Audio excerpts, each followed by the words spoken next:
शलाकया चक्षुरुन्मिलितं येन तस्मै श्रीगुरवे नमः। नमो ॐ विष्णुपादाय कृष्णपृष्ठाय भूतले श्रीमदे भक्तिवेदान्तस्वामिनिति नामिने। नमस्ते सरस्वतीदेवे गौरवाणी प्रचारिणे निर्विशेषशून्यवादी पाश्चात्यदेशतारिणे।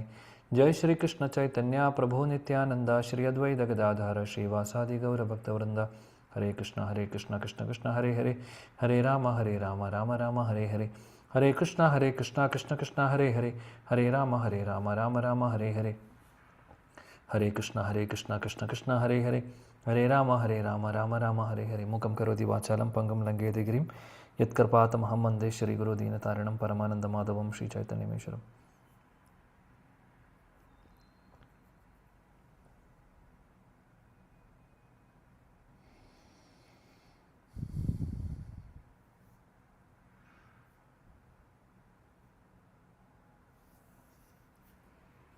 Hare Krishna. Would like to welcome all of you for our study of Sri Bhagavad Gita. So last week we have discussed till verse number, I believe we have discussed till verse number 19. So we'll continue from 20. So just a very quick overview. So we started with Dhritarashtra's inquiry to Sanjaya, right? So we have seen Dhritarashtra was asking about what is happening in the battlefield, and we could clearly understand from that how he was selfish and his partiality towards his own sons was very evident in his question, and we discussed about that in detail. And we have seen from verse number 2 to 11, verse number 2 to 11, it is basically Duryodhana's fear, and also not only fear, diplomacy. He was speaking in a diplomatic way, and he was actually describing the armies, but there is some diplomacy in that. We have seen that, right? And he is going to Dronacharya first, and what is happening there, describing about the soldiers in the sides of Pandava and his own army, and he's doing a comparison of those two, right? Then he's saying that our army is better than Pandavas. He does that, right? So that is up to 11th verse, second verse to 11th verse, 2 to 11. From 12 onwards, we are saying 12 to 19, verse number 12 to 19, we have seen the blowing of conch shells, different conch shells being blown by different personalities, beginning with Bhishma Dev, then it goes to then Krishna and Arjuna and all the Pandavas, they are blowing the conch shell. And from that section, what is the lesson? And we can say the sign of victory, basically after blowing all the conch shell, when the Pandavas were blowing the conch shell, it was very evident that that blowing of conch shell, the sound coming from the conch shell was a sign of the victory of the Pandavas. And we have seen that how when Pandavas and Krishna blew the conch shell, it was shattering the hearts of Duryodhana and Pati, correct? That we have seen. And why the victory sign? Because there are many, we have discussed few things. I hope all of you remember. Anybody remembers what are the victory signs? Anybody remembers victory signs of Pandavas? Hare Krishna Prabhuji. Hanuman on the chariot. Give me one, only one. Yeah, Hanuman. Hanuman was there on the chariot, in the flag. Hanuman on the was flag. there. On the flag. Okay, so that is a victory sign. Yes, thank you, Mataji. Anything else? Anybody else would like to say? The chariot in which Krishna ji and Arjuna was gifted by Agni Dev. So that was adding more special. Very good. So Agni Dev's chariot gift, and that chariot was very powerful. It could conquer all the 4 directions, right? Second point. Very good. Next Krishna, point. Hare Krishna. Yes. Krishna was within the chariot. Krishna was sitting in the chariot. Yes, very good. Very most important. That is the sign of the victory. Of course, Krishna is there with them. Third point. Yes. Anything else? That's all? The place itself is divine, Prabhu. Okay. Yeah, very good. The place is Kurukshetra. It's a Dharma Bhumi. Only Dharma will win. That is also a sign of victory. Yes, agreed. Anything else remaining or done? Yes. Hare Krishna. Bhakti? Prabhu. Yes. Goddess of fortune was also present. Wherever Krishna is there, so goddess of fortune is. Yeah. So that is basically that is why victory is coming, no? Because wherever Krishna is there, there is auspiciousness. Wherever Krishna is there, Lakshmi Devi is with him. Means all auspiciousness will be there in that place. So that is definitely sign of victory. Yes. Okay. So that was our last discussion. Now let's go to the verse number 20. Okay, 20 onwards we are going to study today. Now Arjuna is going to observe the armies. So from 20 to 27, the 8 verses are basically Arjuna's observation of the armies. So let's begin. Ata vyavastitan drishtva dhritarashtran kabidvaja pravritte shastra sampate dhanur udyama pandavah Rishikesham tada vakyam idam aha mahipate. Yes, please recite.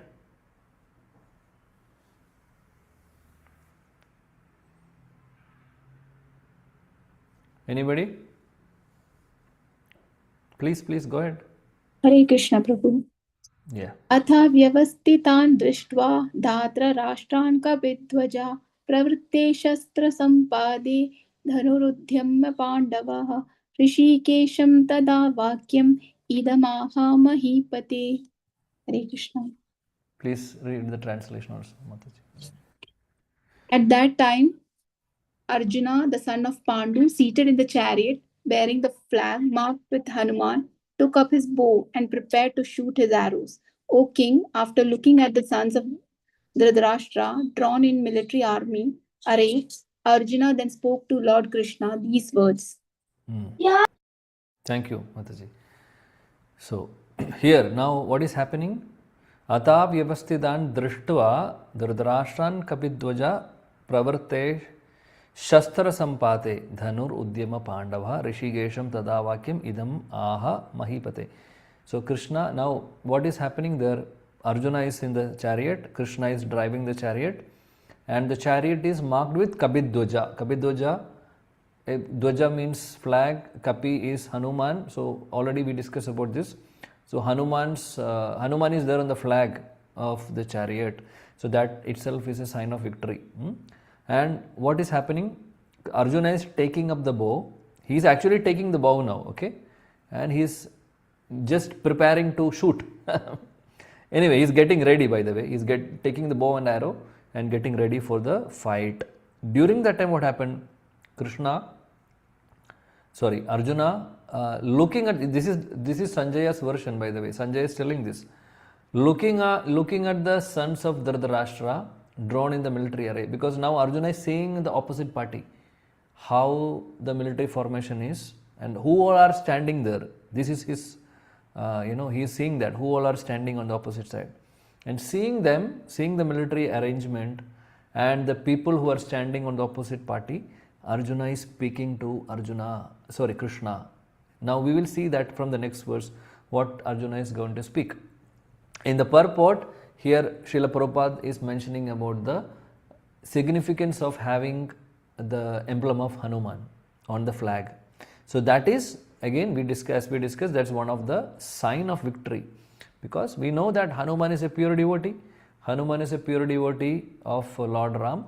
So when Lord Ram was present, when he had, when he did his pastime in Treta Yuga, Hanuman was with him throughout, right? And we know that how much Hanuman did for Lord Ram, his contribution in that Leela, right?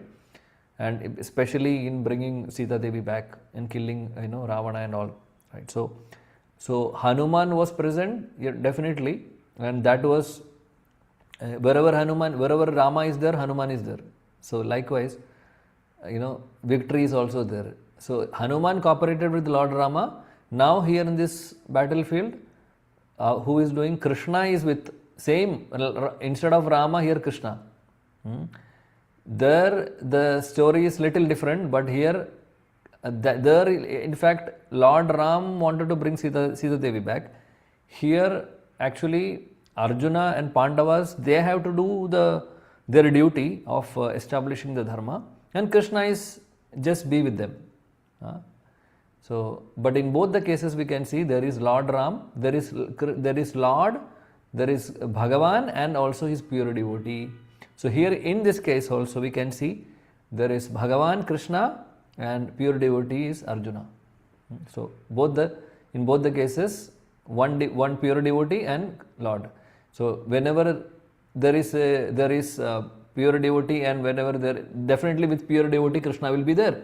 Wherever Krishna is there, goddess of fortune also there, as earlier Neetu Mataji mentioned. Yeah, wherever Krishna is there, wherever a pure devotee is there, Krishna is always behind the pure devotees. Aham bhakta paradino, yeah, hi asotantra ibadduja sadhubir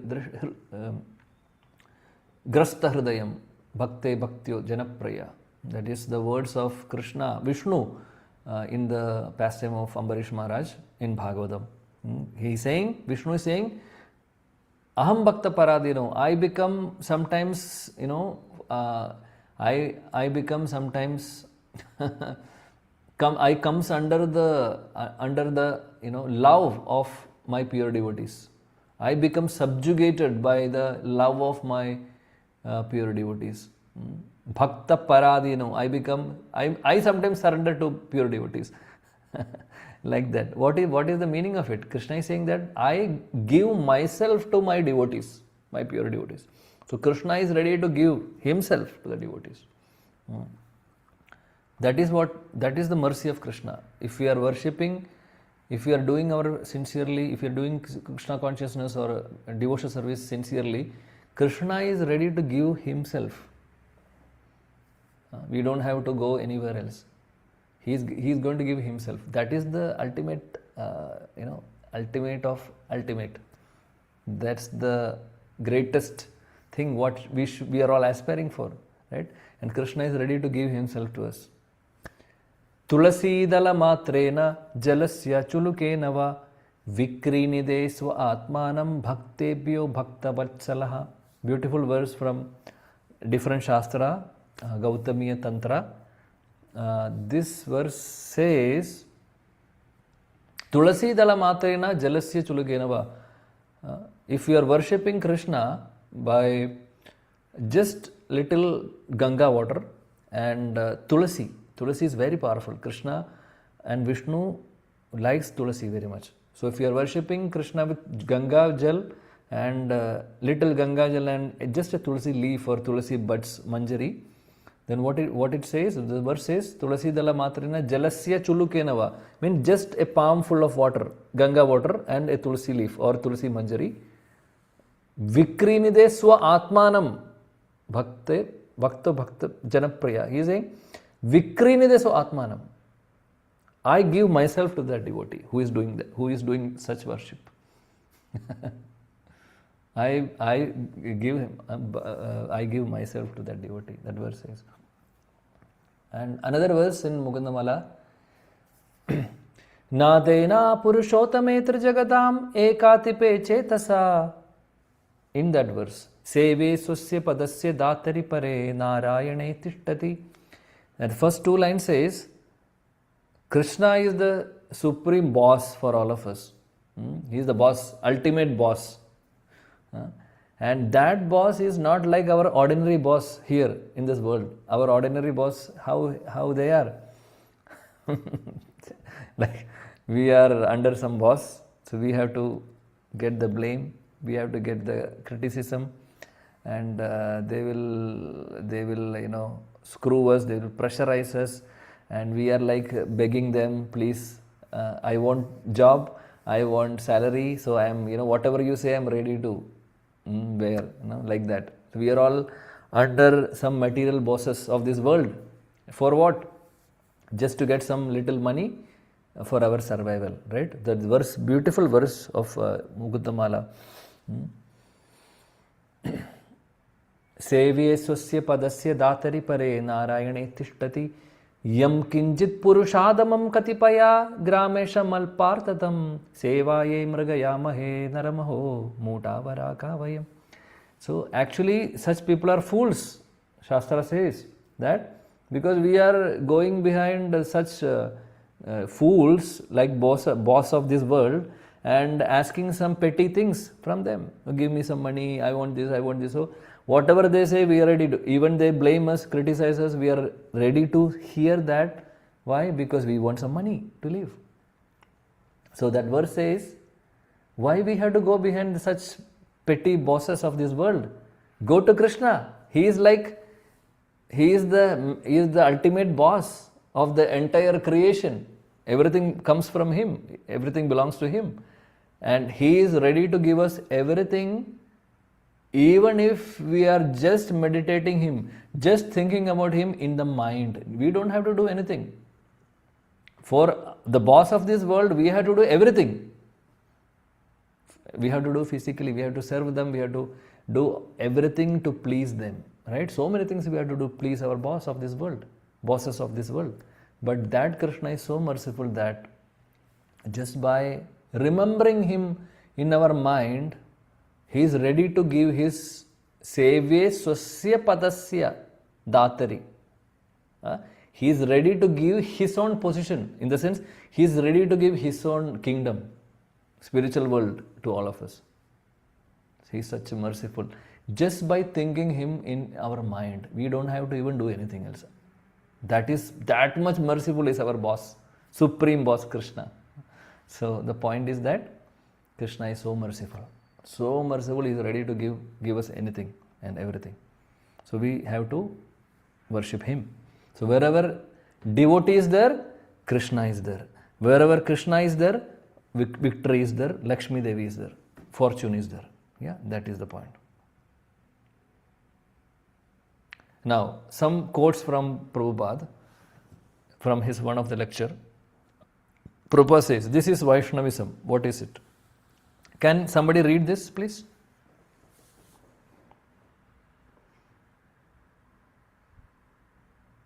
Hare Please. Krishna. So, in the fighting principle, Arjuna is fighting for Krishna. He is following the previous fighting Acharya Hanumanji. Therefore, he was depicted his flag with Hanuman, that Hanumanji Vajrangaji. Vajrangaji, kindly help me. This is Vaishnavism.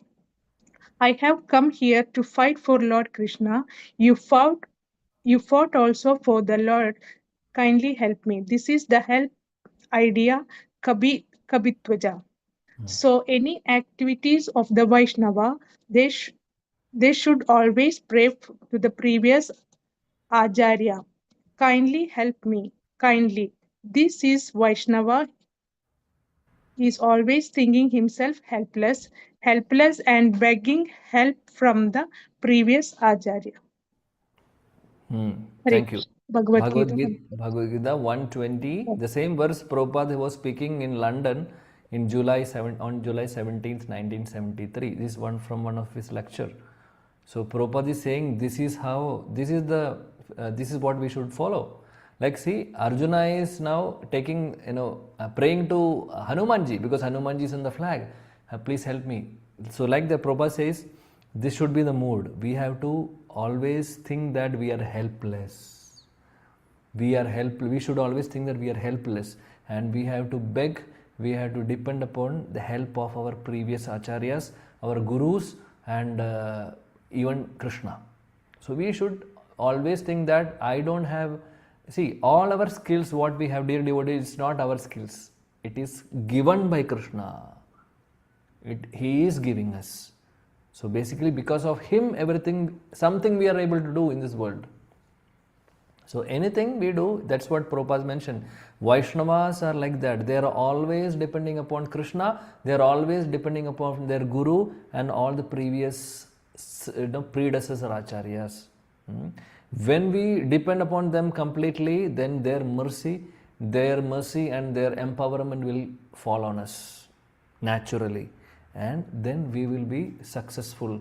And that success is not it's not our credit. Success credit goes to them, but we become an instrument in that process. So we are also doing service to Krishna in that way, and we will be also getting the destination of our life. In the sense, Krishna will be pleased by our selfless service. So the point is that what is Vaishnavism? Prabhupada says, depending upon our Guru, depending upon our predecessor Gurus and Acharyas and Krishna completely. That is Vaishnavism. And Arjuna is doing the same thing. He is praying to Hanumanji. Hanumanji, please help me. Because Hanuman has helped Ram in the previous yuga. So in that mode. Yeah. So let's go to the next verse, 21 and 22. Arjuno vacha senayorubayor madhye radam stapaya me achyuta yavat eta niriksheham yodu kamanavastitan kairmaya sahayodavyam asmin rana samudyame. Please recite. Hare Krishna. Arjuna vacha senayorurbayor madhye ratam sthapaya mechuda yavadeta niriksheham yodu kamanavastidam kairmayo saha yodavyam masmin rena samudyame. Thank you, Prabhu. Translation.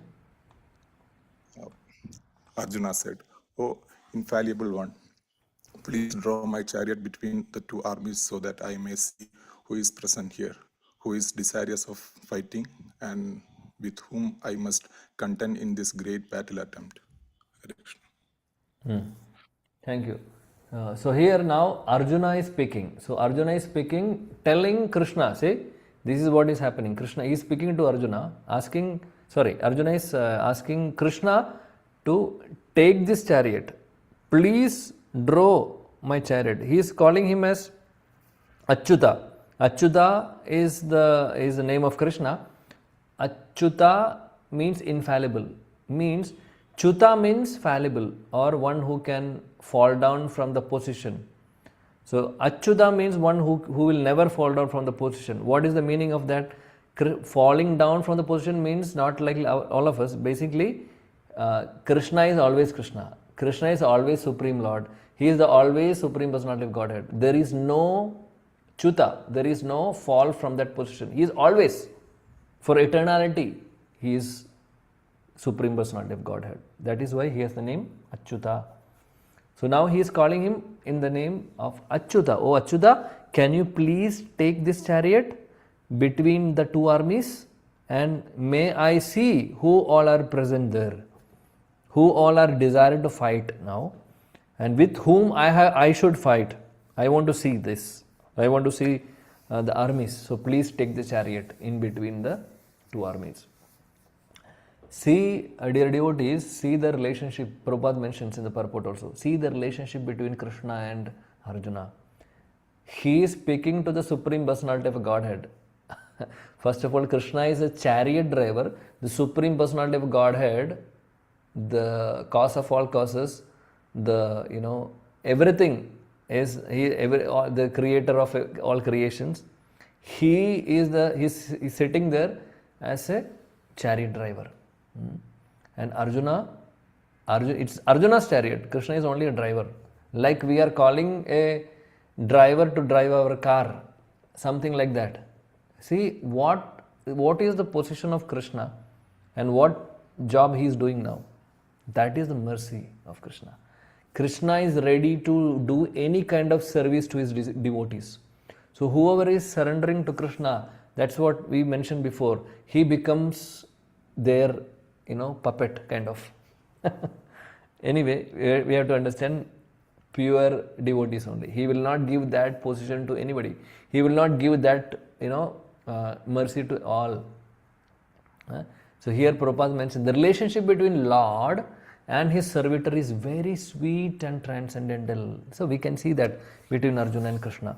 The servitor is always ready to render service to the Lord. Correct? Servitor means Arjuna is, in this case Arjuna, or in our case we are servitors. We are those who are trying to serve Krishna. And whom we are serving? We are serving Krishna. The servitor is always ready to render service to the Lord. And similarly, the Lord is always seeking an opportunity to render some service to the devotee. This is mercy of Krishna. That's the mood of our Supreme Lord. He is so merciful. He is not thinking that I am Supreme Lord. If we are serving Him sincerely, He is ready to serve us. This is what is happening to Arjuna now. He has become the chariot driver. Krishna is also looking for an opportunity to render some service to us. When he finds, Prabhupada mentions further, when he finds that a pure devotee is ordering him, he obtains transcendental pleasure, although he is the infallible master in all circumstances. So Arjuna is instructing him, please take my chariot to the midst of the army. Krishna, he is giving an order, but he is ready to accept that order with transcendental pleasure. Transcendental means with spiritual pleasure, with pleasure, with happiness, spiritual happiness. He is ready to accept that order of the pure devotee. That is the love Krishna has to his pure devotees. Ready to do anything for them. Further he says, as a pure devotee of the Lord, Arjuna had no desire to fight with the cousins and brothers. We know that. Arjuna is not ready to fight. Now we will see that in the coming verses also, how he is going to express it. But he was forced to come to the battlefield by the obstinacy of Duryodhana. We have already discussed this in the previous sessions, that only because of Duryodhana's desire, this fight is happening. This war is happening. Who was never agreeable to any peaceful negotiation. Duryodhana was not ready to do anything for any negotiation in this regard. So, dear devotees, the take home is that there is a competition between the devotee and Krishna. What is the competition? Devotee always wanted to render service to the Krishna, and Krishna always wanted to render service to the devotee. There is a competition. That is very sweet and transcendental relationship between the devotee, pure devotee, and Krishna. You can see there are many examples in the Shastras how Lord Ram was serving everybody. He was depending on all his devotees. He could have gone to Lanka and brought Sita Devi easily. What is the problem for Lord to give a heart attack to Ravana? Is it a difficulty for him? He is sitting as Paramatma in our heart, in Ravana's heart also, in everybody's heart. He can give a heart attack simply. Or he could have gone there and just conquered Ravana and brought Sita Devi back. Even if he wished, Sita Devi would not have been kidnapped also. But everything happened because that was Narvat Leela. Lord Ram was like performing a human-like pastime. So he was just behaving like a human being, but he is not a human being. He is the Supreme Lord. But he was doing Narvat Leela. That is called Narvat Leela. Human-like pastimes. And in that pastime, in that Ramayana, we can see how he was depending upon his devotees. He was going to Sugriva and begging him, Sugriva, can you help me to get Sita back? He is asking the help of Hanuman, asking the help of Sugriva, and many. Everywhere Lord Ram is standing and asking the help. Actually, there are many lessons we can learn. First of all, we can see that Krishna is ready to take any position. He is not feeling he is not feeling bad to ask the help of his devotee. He is asking the help. He is not feeling that, oh, I am Supreme Lord. I cannot, come down to the position and begging some people for helping me. He is still asking, and we have seen that in Ramayana, even a squirrel was ready to serve Ram for this, journey to Lanka. So beautiful. So Lord is Supreme Lord is so merciful.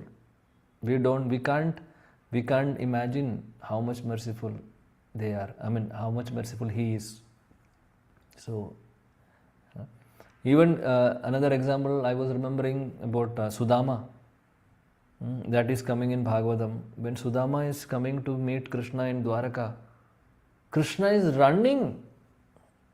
Somebody told that an old, Brahmana who has not even eaten for maybe for an year or so, is very thin, bony, all the bones we can see, very thin skinned.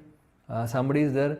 Then hearing that, Krishna understood that it is my friend, I think. So then he understood that it is Sudama. And it is mentioned that he was sitting in the Simhasan and Rukmini Devi was fanning him with the chamara on the side. Krishna ran. He even did not put his, paduga. He left everything and ran outside of the palace to greet and welcome Sudama. Sudama was like coming like, he was having a torn cloth, dhoti, that too up to the knee only. And he had something in his hand that was also like, some puffed rice, which he brought from his place.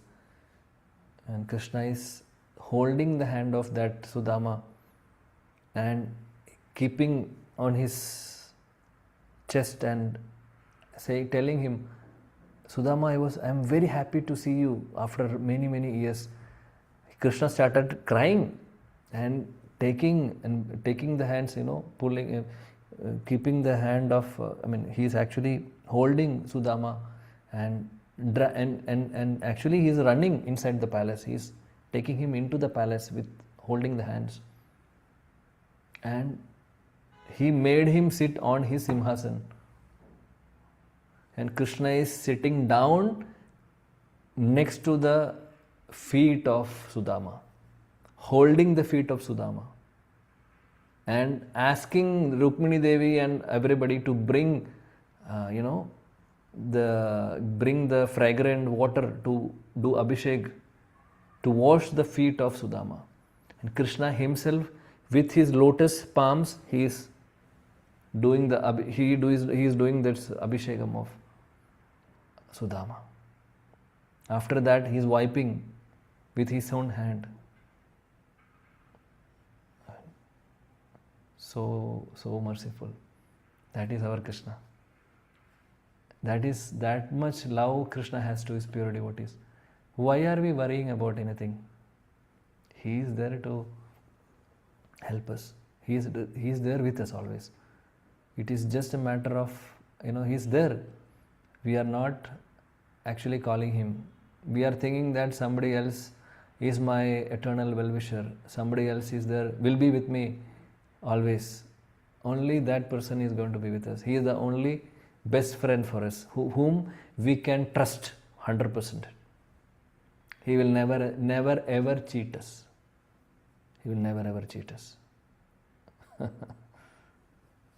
Sorry, I was carried away a little bit with the verses. So should we stop here or continue?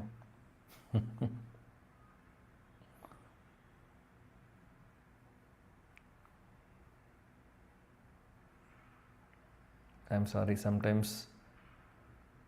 Okay, let's go ahead little more. Text 23. Yosyamanam aveksheham ya etetra samagataha dhatarashtrasya durbuddher yuddhe priya chikirshava. Please recite. योत्स्यमानानवेक्षेऽहं य एते अत्र समागताः धार्तराष्ट्रस्य दुर्बुद्धे युद्धे प्रियचिकीर्षवः. Hare Krishna translation. Let me see those who have come here to fight, wishing to please The evil-minded son of Dhritarashtra. Hare Krishna. Thank you. So now Arjuna is saying that I want to see who all are there. Who all are there on the opposite party, who is ready to fight now. Now Sanjay is saying, Sanjay Vacha, Evam Ukto Rishi Kesho Guda Keshena Bharata Senayorubayor Madhye Stapyitva Ratottamam. Please recite. हरे कृष्ण एवं संशय उवाच एवमुक्तो ऋषिकेशो गुडाकेशेन भारत सेनयोरुभयोर्मध्ये स्थापयित्वा रथोत्तमम् हरे Krishna Okay. Please read the translation. Anybody? Hare Krishna, Guruji Pranam.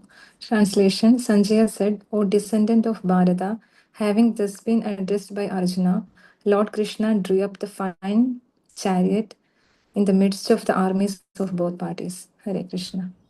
Thank you. So Krishna is taking the chariot in the midst of the armies now. So Prabhupada mentioned something in the purport. Let's see. In this verse, Arjuna is referred to as Gudakesha. So Gudaka in Sanskrit means sleep. So why Arjuna is having this name Gudakesha? Because one who has conquered the sleep is called Gudakesha. So sleep here means, Prabhupada mentioned, ignorance. This is the explanation of our acharyas. Sleep here means ignorance. So Arjuna conquered both sleep and ignorance because of his friendship with Krishna. Even it is mentioned, there is another literal meaning of Gudakesha also, that Arjuna is called as Gudakesha. Literally, why? Because, or external reason we can say that Arjuna, he never sleep. When he was with Dronacharya's school, whatever he is learning in the morning from Dronacharya, he comes home and practice it in the night, whole night without sleep. He doesn't sleep. That is why he is called as conquered the sleep. Basically, he never sleep and he does the practice every night, and next day goes to again. So that is one of the external reason of his name Gudakesha. And another reason is, as mentioned by Prabhupada, that sleep also means ignorance, our avidya. So here in this case, Arjuna is Arjuna, one who is so Arjuna conquered both sleep and ignorance because of the friendship with Krishna. Because Krishna is having a great friend like Krishna, because of that all his ignorance will be going. So we will see that he will be now in Bhagavad Gita behaving initially like an ignorant person. That we are going to see in the coming verses. That is how Bhagavad Gita is manifesting. Because Arjuna is displaying his ignorance in front of Krishna, and Krishna is actually giving him knowledge. So that is the entire Bhagavad Gita. So Prabhupada here mentions that Arjuna is conquering his ignorance because of the friendship of Krishna, because he is hearing the transcendental message of Bhagavad Gita from Krishna, and all his ignorance will be going away. We will see that in the coming chapters, even the verses. So Prabhupada mentions, as a great devotee of Krishna, he could not forget Krishna even for a moment, because that is the nature of a devotee. So pure devotees, they can never forget Krishna for even for a moment. Always absorbed in Krishna's thoughts, always remembering Krishna. Bhave, always Krishna is there in their heart. Yeah, like that. Hridaya bhavane. So Prabhupada mentions further, either in walking or in sleep, a devotee of the Lord can never be free from thinking of Krishna's name, form, qualities and pastimes. See, a pure devotee can never be free from thinking of Krishna's Nama, Rupa, Guna, Leela. Thus a devotee of Krishna can conquer both sleep and ignorance simply by thinking of Krishna constantly. This is called Krishna consciousness or Samadhi.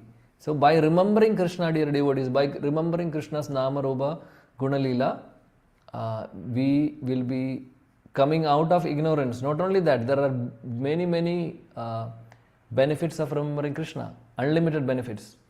Avismriti Krishna padara vindayo Shinodi abhadrani tasham tanodi sattosya shuddhim paramatma bhaktim jnanam chavijnana viraga yuktam.